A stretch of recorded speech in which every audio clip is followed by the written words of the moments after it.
KaraokeBooks. Dead Souls. Nikolai Gogol.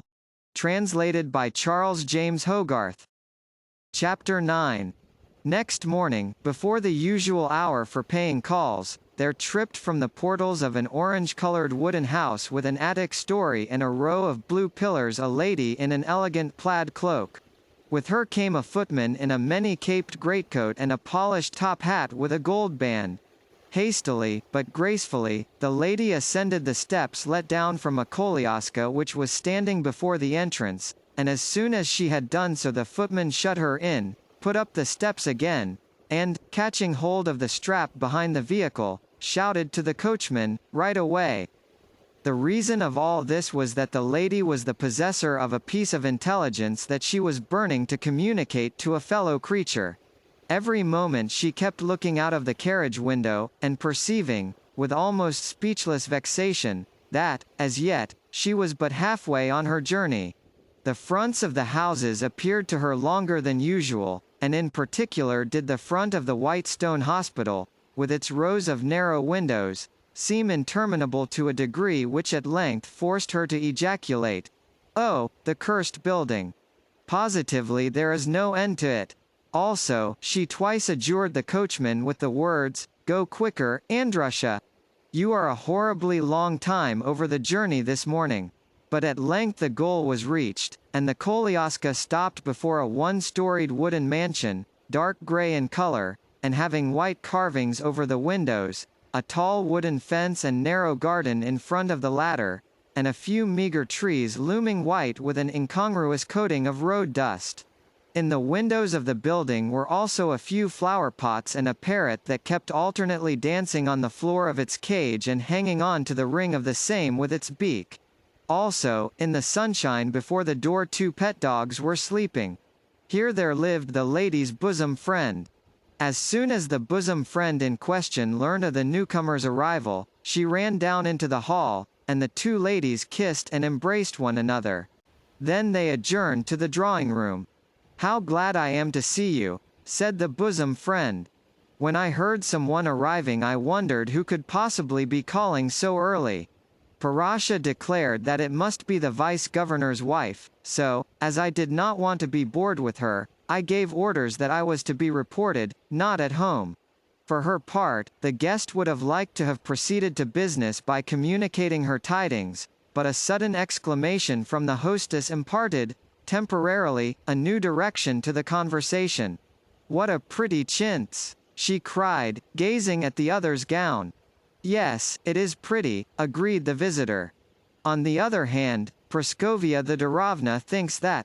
In other words, the ladies proceeded to indulge in a conversation on the subject of dress, and only after this had lasted for a considerable while did the visitor let fall a remark which led her entertainer to inquire, "And how is the universal charmer?" "My God," replied the other. "There has been such a business. In fact, do you know why I am here at all?" And the visitor's breathing became more hurried, and further words seemed to be hovering between her lips like hawks preparing to stoop upon their prey. Only a person of the unhumanity of a true friend would have had the heart to interrupt her, but the hostess was just such a friend, and at once interposed with, "I wonder how anyone can see anything in the man to praise or to admire. For my own part, I think, and I would say the same thing straight to his face, that he is a perfect rascal. Yes, but do listen to what I have got to tell you. Oh, I know that some people think him handsome," continued the hostess, unmoved, "but I say that he is nothing of the kind, that, in particular, his nose is perfectly odious." "Yes, but let me finish what I was saying." The guest's tone was almost piteous in its appeal. "What is it, then? You cannot imagine my state of mind. You see, this morning I received a visit from Father Cyril's wife, the archpriest's wife. You know her, don't you? Well, whom do you suppose that fine gentleman visitor of ours has turned out to be? The man who has built the archpriest a poultry run. Oh dear no. Had that been all, it would have been nothing. No. Listen to what Father Cyril's wife had to tell me. She said that, last night, a lady landowner named Madame Korobotchka arrived at the archpriest's house, arrived all pale and trembling, and told her, oh, such things. They sound like a piece out of a book. That is to say, at dead of night, just when every one had retired to rest, there came the most dreadful knocking imaginable, and some one screamed out, open the gates, or we will break them down. Just think. After this, how anyone can say that the man is charming I cannot imagine. Well, what of Madame Korobotchka? Is she a young woman or good-looking? Oh dear no. Quite an old woman. Splendid indeed. So he is actually engaged to a person like that? One may heartily commend the taste of our ladies for having fallen in love with him. Nevertheless, it is not as you suppose. Think, now. Armed with weapons from head to foot, he called upon this old woman, and said, sell me any souls of yours which have lately died. Of course, Madame Korobotchka answered, reasonably enough. I cannot sell you those souls, seeing that they have departed this world, but he replied, no, no. They are not dead. 'Tis I who tell you that, I who ought to know the truth of the matter. I swear that they are still alive.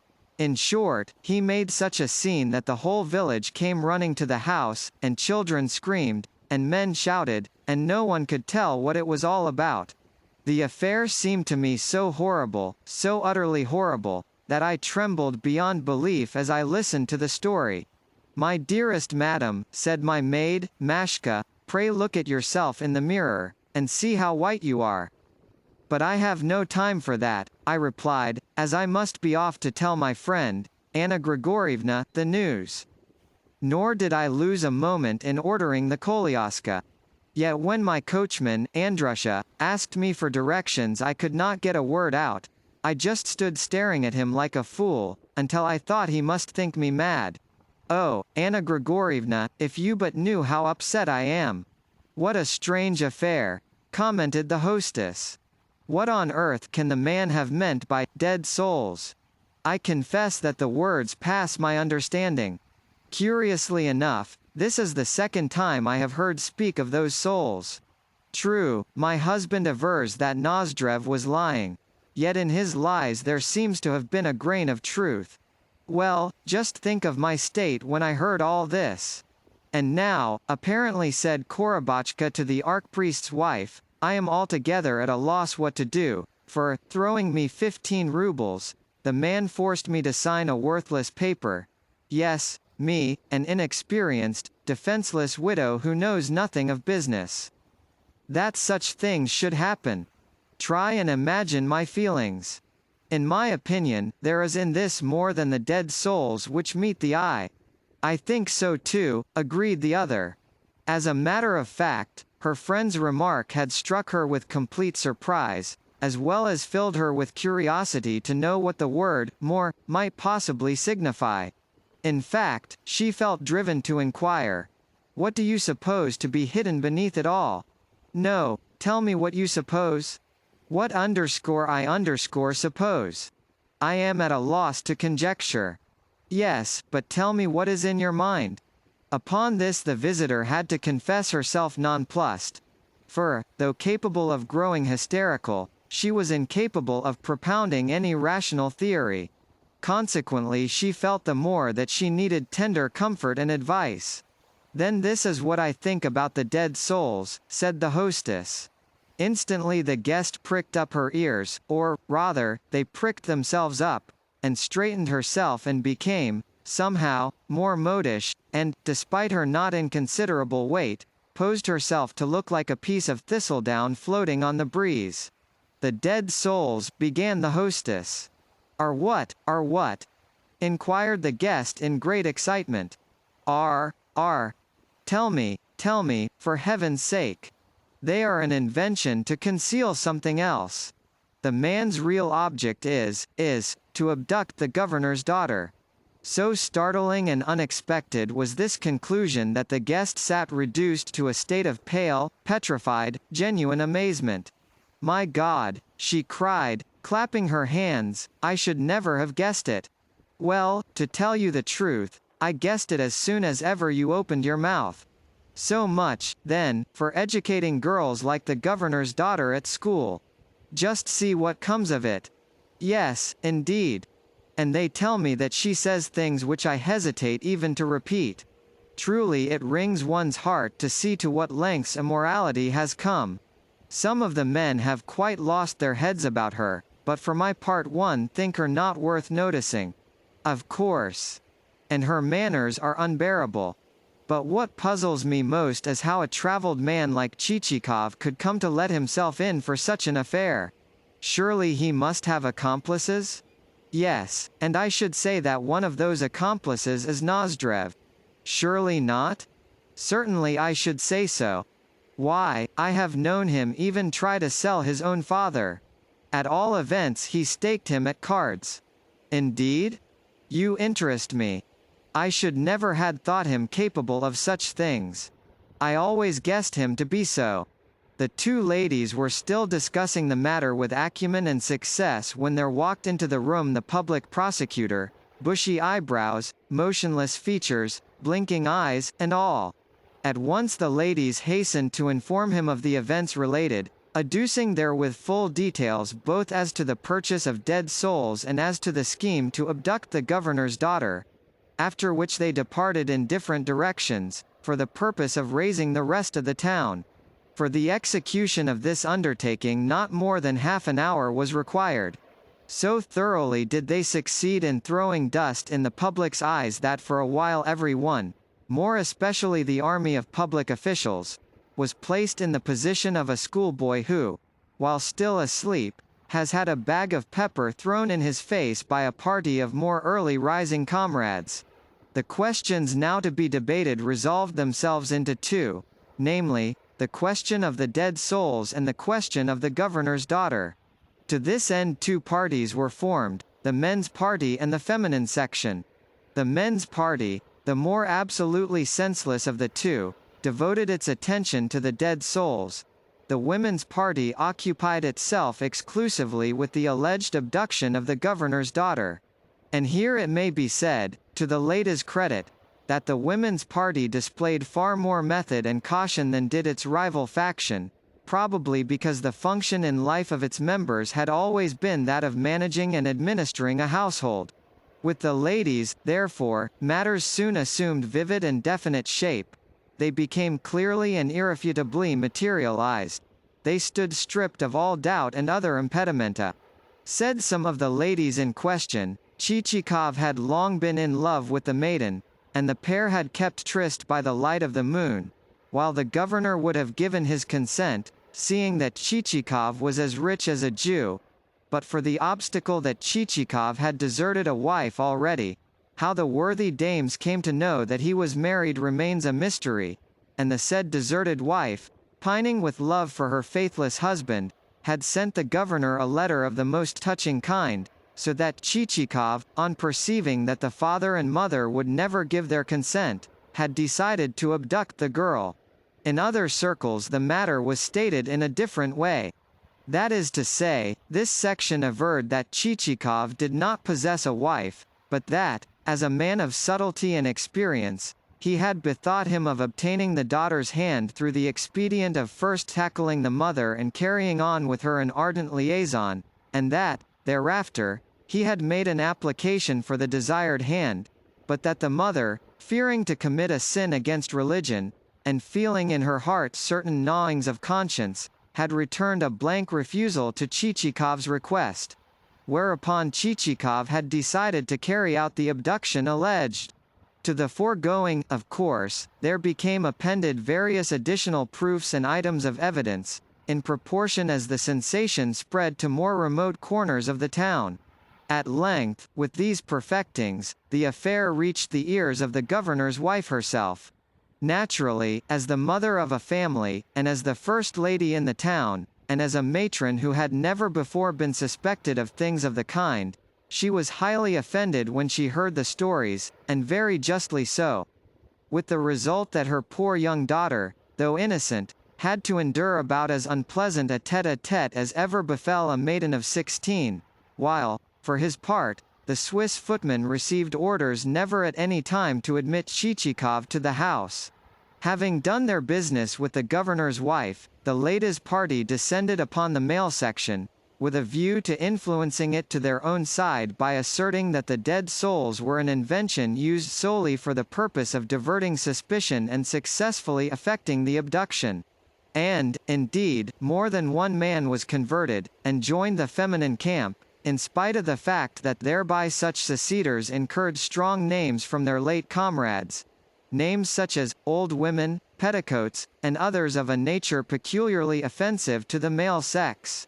Also, however much they might arm themselves and take the field, the men could not compass such orderliness within their ranks as could the women. With the former everything was of the antiquated and rough-hewn and ill-fitting and unsuitable and badly adapted and inferior kind. Their heads were full of nothing but discord and triviality and confusion and slovenliness of thought. In brief, they displayed everywhere the male bent, the rude, ponderous nature which is incapable either of managing a household or of jumping to a conclusion, as well as remains always distrustful and lazy and full of constant doubt and everlasting timidity. For instance, the men's party declared that the whole story was rubbish, that the alleged abduction of the governor's daughter was the work rather of a military than of a civilian culprit, that the ladies were lying when they accused Chichikov of the deed, that a woman was like a money bag, whatsoever you put into her she thenceforth retained, that the subject which really demanded attention was the dead souls, of which the devil only knew the meaning, but in which there certainly lurked something that was contrary to good order and discipline. One reason why the men's party was so certain that the dead souls connoted something contrary to good order and discipline, was that there had just been appointed to the province a new governor-general, an event which, of course, had thrown the whole army of provincial chinovniks into a state of great excitement, seeing that they knew that before long there would ensue transferments and sentences of censure, as well as the series of official dinners with which a governor-general is accustomed to entertain his subordinates. Alas, thought the army of chinovniks, it is probable that, should he learn of the gross reports at present afloat in our town, he will make such a fuss that we shall never hear the last of them. In particular did the director of the medical department turn pale at the thought that possibly the new governor-general would surmise the term, dead folk, to connote patients in the local hospitals who, for want of proper preventative measures, had died of sporadic fever. Indeed, might it not be that Chichikov was neither more nor less than an emissary of the said governor-general, sent to conduct a secret inquiry? Accordingly he, the director of the medical department, communicated this last supposition to the president of the council, who, though at first inclined to ejaculate, "Rubbish," suddenly turned pale on propounding to himself the theory. What if the souls purchased by Chichikov should really be dead ones? A terrible thought, considering that he, the president, had permitted their transferment to be registered, and had himself acted as Plushkin's representative. What if these things should reach the governor-general's ears? He mentioned the matter to one friend and another, and they, in their turn, went white to the lips, for panic spreads faster and is even more destructive than the dreaded Black Death. Also, to add to the chinovniks' troubles, it so befell that just at this juncture there came into the local governor's hands two documents of great importance. The first of them contained advices that, according to received evidence and reports, there was operating in the province a forger of ruble notes who had been passing under various aliases and must therefore be sought for with the utmost diligence. While the second document was a letter from the governor of a neighboring province with regard to a malefactor who had there evaded apprehension. A letter conveying also a warning that, if in the province of the town of N. there should appear any suspicious individual who could produce neither references nor passports, he was to be arrested forthwith. These two documents left every one thunderstruck, for they knocked on the head all previous conceptions and theories. Not for a moment could it be supposed that the former document referred to Chichikov.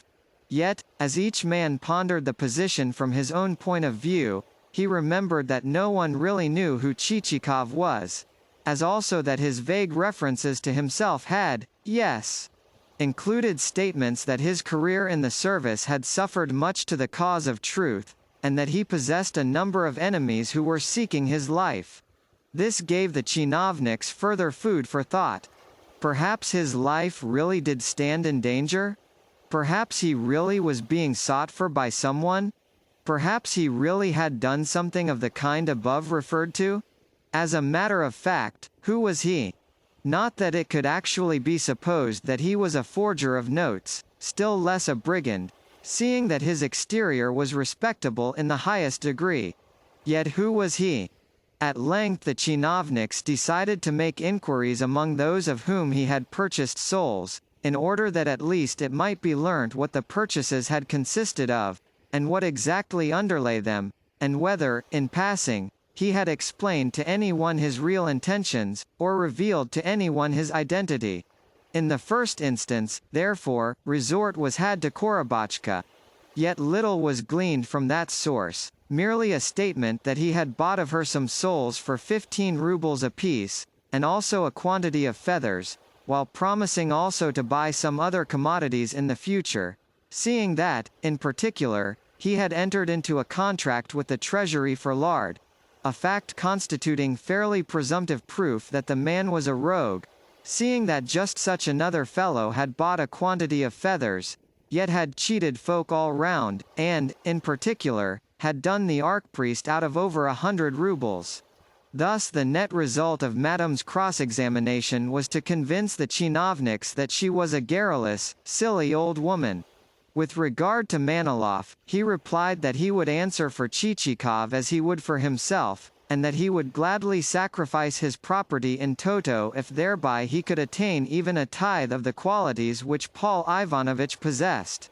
Finally, he delivered on Chichikov, with acutely knitted brows, a eulogy couched in the most charming of terms, and coupled with sundry sentiments on the subject of friendship and affection in general.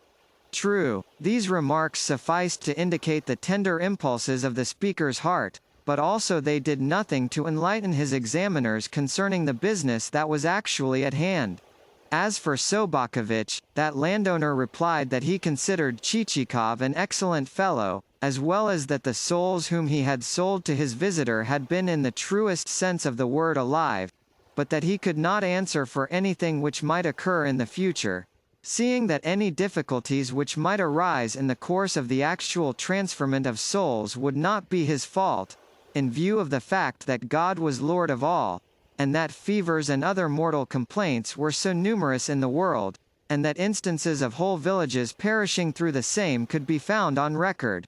Finally, our friends the chinovniks found themselves compelled to resort to an expedient which, though not particularly savory, is not infrequently employed, namely, the expedient of getting lackeys quietly to approach the servants of the person concerning whom information is desired, and to ascertain from them, the servants, certain details with regard to their master's life and antecedents. Yet even from this source very little was obtained, since Petrushka provided his interrogators merely with a taste of the smell of his living room, and Cellophane confined his replies to a statement that the Baron had been in the employment of the state, and also had served in the customs. In short, the sum total of the results gathered by the chinovniks was that they still stood in ignorance of Chichikov's identity, but that he must be someone. Wherefore it was decided to hold a final debate on the subject on what ought to be done, and who Chichikov could possibly be, and whether or not he was a man who ought to be apprehended and detained as not respectable, or whether he was a man who might himself be able to apprehend and detain them as persons lacking in respectability. The debate in question, it was proposed, should be held at the residence of the Chief of Police, who is known to our readers as the father and the general benefactor of the town. Karaoke Books.